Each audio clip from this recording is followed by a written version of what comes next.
Now, look at that. Well, that's the end of that, I think. What on earth motivates behaviour like that? Whatever the cause, whatever their opinions, nothing justifies behaviour of that nature.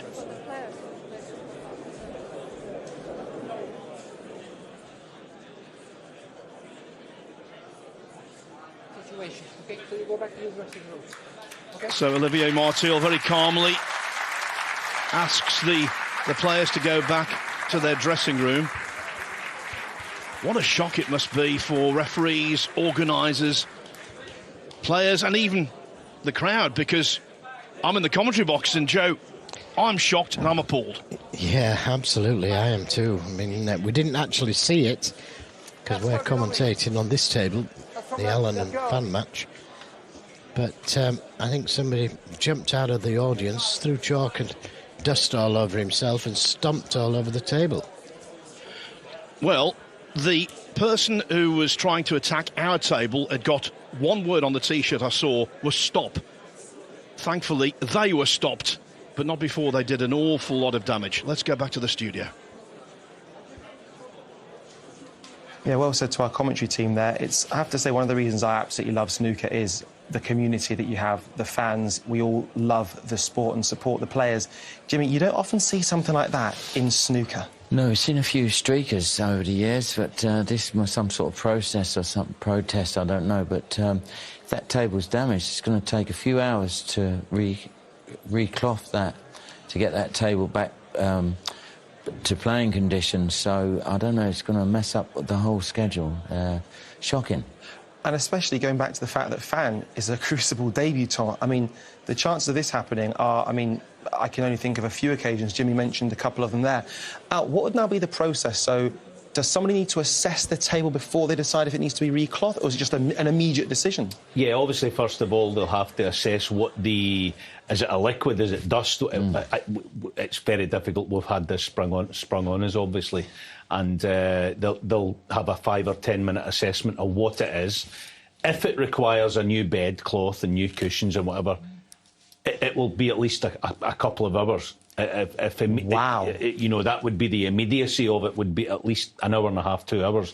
Maybe they would have cushions that have been recovered, ready to go, so to speak. I think they actually might do, but it'll be a couple of hours. I think what they'd have to do as well, they'd have to maybe pull the dividing wall up and, yes, let the crowd watch the other match on the other side, and probably do that, fix that cloth, as Alan said, take a few hours, fix that maybe during the night and just reschedule the game, because, you know, you've got fans the other side and this side who've paid all this good money to watch this match. And Al, a very specific question, putting you on the spot. If you don't know the answer, more than understandable.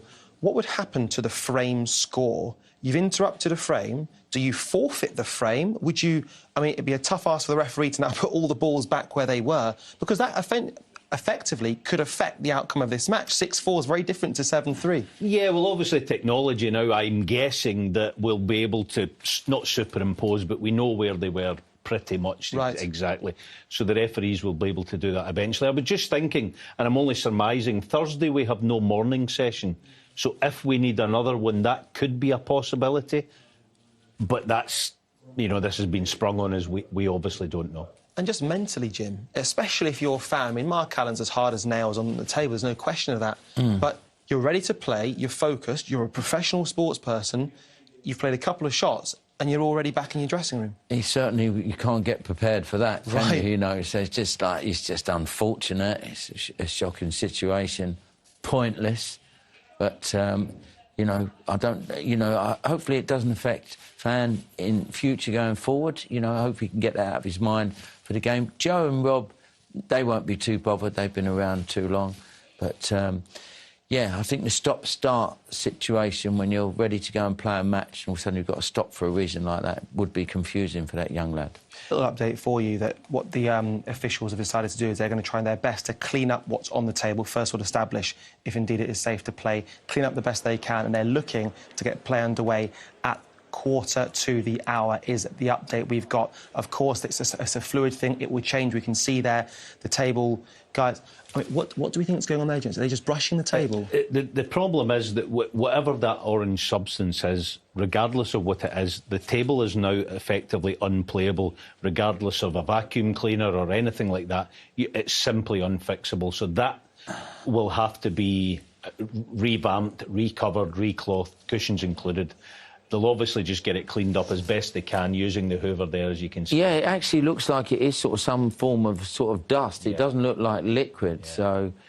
yeah. Obviously they can't be working on it, dismantling the with table. The noise with, from next door, yes. With the other table in play, which is going to be in, 18, 17 minutes from now. And obviously this is affecting not only everyone watching at home, which of course we're all fans here, but you've paid good money, you're sat in the crowd, you're going to be devastated about this. Yeah, it's not good. It's you know, obviously they're going to do their best they can and before the play starts on the other table, but they must move that divided wall and let the fans this side watch the match because, you know, these people have, like, come to see and feel the Crucible atmosphere. That's the only way they're going to get it now. It looks like it's coming off, though. Yeah, so. that's a good point Jimmy makes, Radzi. You know, that they'll get this cleaned up as best they can. We've got the best table fitters in the business. They'll be on that at the close of play on table 2 tonight. And, yeah, they've got rolls of cloth behind the scenes here and got the best table fitters, as I say, so all will be good to go as of tomorrow morning. It might be worth just reiterating that point. We do have a free session on Thursday morning, potentially. The only thing with that is I think the session that is scheduled starts at 1 o'clock, so maybe that could be, you know, tweaked around in some way. That's possible. Just a technical question, Al. In terms of if the cloth obviously does get changed, so tomorrow we essentially have a new table. That's again going to affect things people talk about, the conditions. So we've almost got a 50-50 chance as to what table you're playing on, and it could be 2 very different tables.